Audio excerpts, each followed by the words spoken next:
Hi folks, welcome to this video on the labor relations process. I just wanted to talk to you a little bit about grievance resolution and rights arbitration. Normally what happens is that if an employee who is a member of a union feels that they are being unjustly treated based on the rights that they have in the collective labor agreement, they can actually file what's known as a grievance. With a grievance, there's a specific form that needs to be completed to identify what aspect of the collective labor agreement the employee believes their manager or the company has violated. And normally what happens is that the employee believes that there's been a violation of the contract. Okay, normally it's filed by the person themselves, right? But it could be filed on behalf of the individual by the union, or it could be management filing a grievance against the union. But the idea here is that the employee, because they're normally the ones that will file the grievance, feel that their rights under the collective labor agreement are not being upheld. So say, for example, here at the college as a faculty member, say that I felt I wasn't adequately being compensated within the collective labor agreement for my preparation time for class, because we do get paid for preparation time as full-time faculty. I would look at the collective labor agreement and look at, how much I'm being compensated or being given in terms of time. And if I think that my boss has misinterpreted that collective labor agreement and not given me enough time, I might sit down and talk with him about it informally.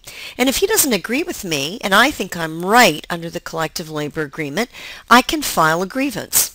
And so if I feel my rights, that's the right I have for the time to prepare for class under the collective labor agreement, is not being upheld, then that's called a rights dispute, which is a grievance related to my interpretation of the collective labor agreement.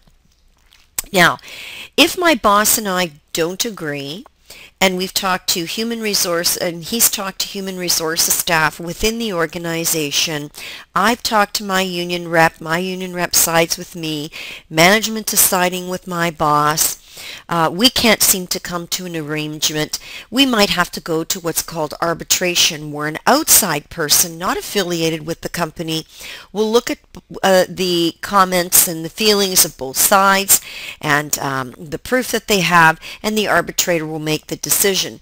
So going to rights arbitration gives us the opportunity to have the dispute resolved by an independent third party.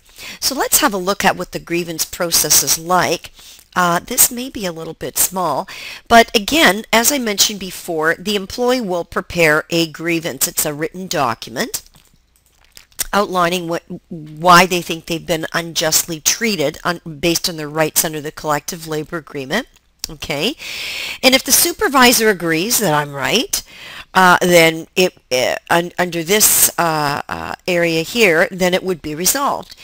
If the supervisor doesn't agree with me, so no to accepting my grievance, and he has a viewpoint which I do not accept, then again the grievance has to be discussed by my boss with the HR people, and me, I would probably discuss it with my union representative. All right, now going down to the next part of the process. Now, once we've had a discussion, maybe on my manager's side, HR might say, you know what, you are wrong, the employee's right, or might say, no, you're right, and I might not still agree, and the union might not agree with management's position on my issue, so then it gets elevated again to a more senior level in an organization. It could be the labor relations specialist, it could be top union officials, and discussing the agreement or the agreement to see if there's something people have missed. And then again, if we still can't agree, so nobody's accepting the either position, then it's going to go to arbitration, and an independent arbitrator will hear the case and rule, and that will be the end of the story. The grievance will be resolved. It may not be resolved the way I want it to be if it goes to arbitration as the employee. It may be resolved exactly to my satisfaction, and maybe not to my boss's, but that's what happens when you go to arbitration. You're leaving it up to a third party to determine the outcome. So this concludes the grievance process.